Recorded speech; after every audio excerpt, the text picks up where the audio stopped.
100 jours de prière, 100 ans de la division interaméricaine. Frères et sœurs, amis de la prière, bonjour et bonsoir. Ouvrez votre cœur pour recevoir l'instruction de Dieu. Nous lisons dans Psaume 32, verset 8, « Je t'instruirai et te montrerai la voie que tu dois suivre. Je te conseillerai, j'aurai le regard sur toi. » Vous efforcez-vous de marcher dans la voie de la vérité et de la justice? Alors, ne vous laissez pas décourager par la tentation. Il est vrai que vous serez tentés, mais rappelez-vous que la tentation n'est pas un péché. Elle n'est pas une indication du déplaisir du Seigneur. Il permet que vous soyez tentés, mais il mesure la tentation à la puissance qu'il vous donne pour vous permettre de résister et de vaincre. C'est au moment de la tentation et de l'épreuve que vous devez mesurer le degré de votre foi en Dieu et estimer la stabilité de votre caractère chrétien. Ne dites pas « il m'est impossible de vaincre ». Ne dites pas « c'est dans ma nature de faire ceci et cela et je ne peux pas faire autrement ». J'ai hérité de faiblesses qui me rendent impuissant face à la tentation. Avec vos propres forces, vous ne pouvez pas vaincre, mais l'aide a été confiée à celui qui est puissant. Murmurez la prière. Montre-moi tes voies, Seigneur. Enseigne-moi tes sentiers. Puis, croyez à la promesse. Il conduit les humbles dans la justice. Il enseigne aux humbles sa voie. Oui, le Seigneur dit, « Je t'instruirai et te montrerai la voie que tu dois suivre. Je te conseillerai, j'aurai le regard sur toi. » Demandez à Dieu de vous montrer comment l'écouter, afin qu'il puisse vous instruire et vous enseigner dans la voie qu'il veut que vous suiviez et qu'il ait le regard sur vous.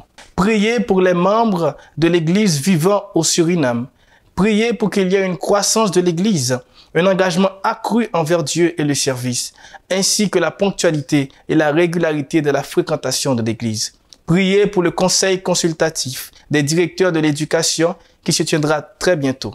Priez pour la protection de Dieu sur les enfants, les faibles et les vulnérables, qui sont forcés de rester à la maison avec des membres de la famille violents ou qui vivent dans des foyers d'accueil difficiles. Prions le Seigneur. Notre Dieu, nous voulons que tu sois notre instructeur. Viens, Seigneur, nous enseigner, Seigneur, tout ce que tu veux que nous sachions. Que ta parole, Seigneur, nous instruise et que nous puissions la mettre en pratique chaque jour de notre vie. Reste avec nous, nous comptons sur toi. Au nom de Jésus, nous t'en prions.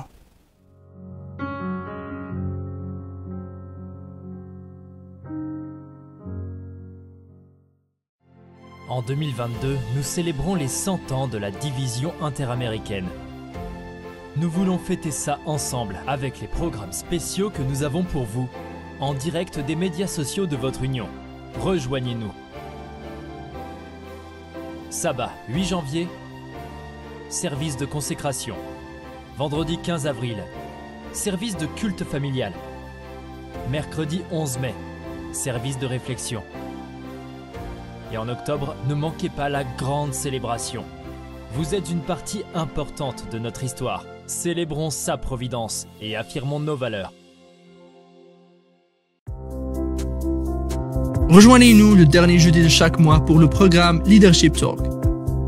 C'est là qu'un panel de dirigeants informés de l'Église adventiste de 7e jour répondra aux questions et problèmes urgents auxquels ils sont confrontés. 1. Membres de l'Église. 2. Les employés de l'organisation de l'Église adventiste du 7e jour. Et 3. Employeurs organisationnels de l'Église adventiste du 7e jour. Nous répondrons à vos questions sur questions relatives aux membres de l'Église, questions de politique organisationnelle, questions relatives à l'emploi, questions générales de l'organisation et autres questions pertinentes. Envoyez vos questions maintenant, allez-y. http://leadership.interamerica.org. Rappelez-vous, http://leadership.interamerica.org.